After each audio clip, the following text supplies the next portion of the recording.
Hello students of 7th standard. We are going to start the remaining part of our lesson. You can say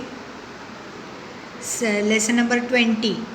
With the help of your friends, draw a big circle with big circle on the ground as shown in the figure 20.4. Ask 12 of your friends to stand at equal distance along the circle, each holding a play card with the name of the zodiac sign in the proper order.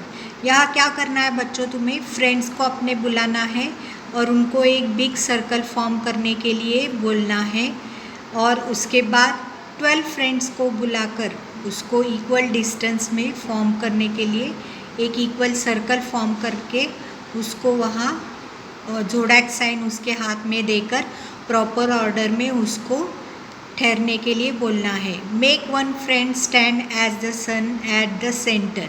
एक friend को तुम्हें सन समझकर centre circle के centre में उसको खड़ा करना है.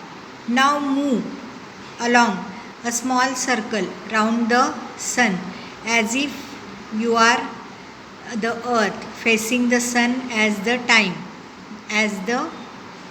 all the time. एक अर्थ समझकर तुम्हें एक स्मॉल सर्कल को राउंड द सन तुम्हें उसको हरदम रिवॉल्व करने के लिए मूव करने के लिए बोलना है.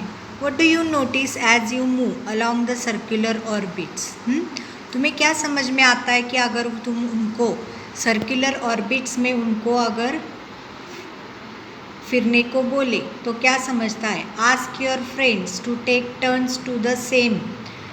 इस फ्रेंड्स को भी तुम्हें क्या कहना चाहिए, तुम्हें भी टर्न लेना चाहिए. Discuss what everybody sees. क्या तुम्हें दिखाई देता है वो तुम्हें बोलना चाहिए. In this figure when the girls looks at the flower pot, in addition to the flower pot, she also sees the trees in the background. देखिए यहाँ एक गर्ल दिखाई दी गई है, वो फ्लावर पॉट को देख रही है, उसके सामने ट्रीज है उसको भी वो देख रही है. The observer looking at the sun sees not only the sun but also a constellation behind the sun. देखिए कोई भी ऑब्जर्वर हो अगर वो सन को देख रहा है तो वो सिर्फ सन को नहीं देख सकता, उसके पीछे जो कॉन्स्टलेशंस है, जो ग्रुप्स ऑफ स्टार्स है उसको भी वो देख सकता है. The constellation can not be seen in bright sunlight. देखिए कॉन्स्टलेशन आप नहीं देख सकते जब ब्राइट सनलाइट होता है, but it is indeed present behind the sun. लेकिन वो होता है सन के पीछे. As the earth changes its position, different constellation और जोडैक साइंस और राशि अपीयर्स बिहाइंड द सन. देखिए जैसे ही अर्थ अपनी पोजीशन चेंज करता जाता है वैसे ही हमें राशि या zodiac signs behind the sun हमें अपीयर होते हुए दिखाई देते. This is what we express when we say that the sun enters a particular zodiac sign और राशि. यही हम कह सकते हैं कि पर्टिकुलर जोड़ैक साइन है और राशि. For example, Makar Sankranti, we see that the sun enters the Makar Rashi, Capricorn, zodiac sign. देखिए मकर संक्रांति के दिन सन जो एंटर होता है वो मकर राशि में एंटर हुआ हमें दिखाई देता है, जिसकी जोड़ैक साइन होती है Capricorn. When the earth is at A from an observer on the earth, the sun appears to be in the Scorpio zodiac sign.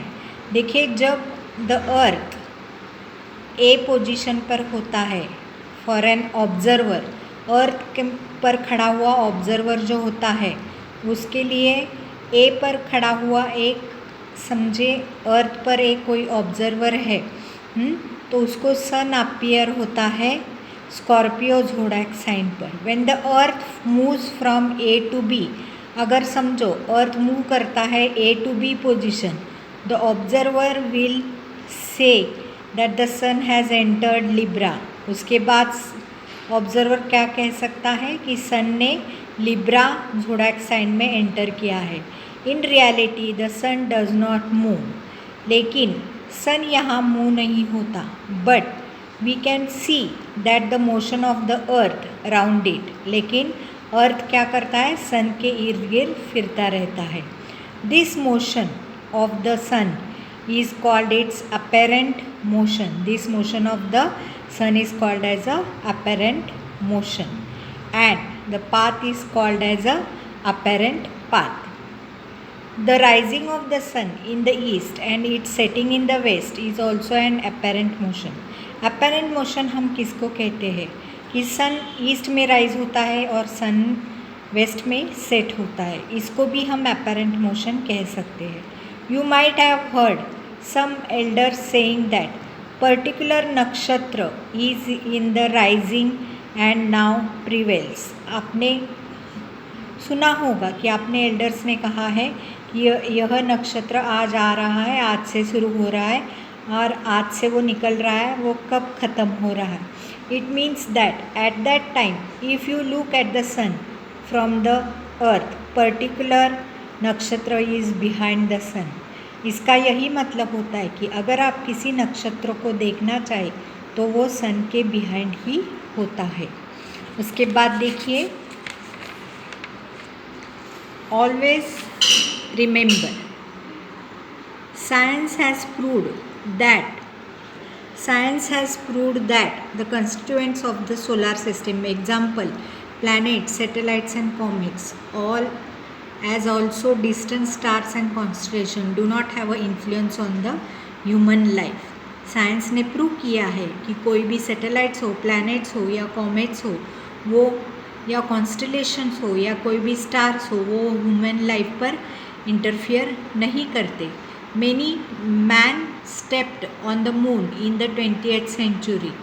He will conquer Mars in the 21st century.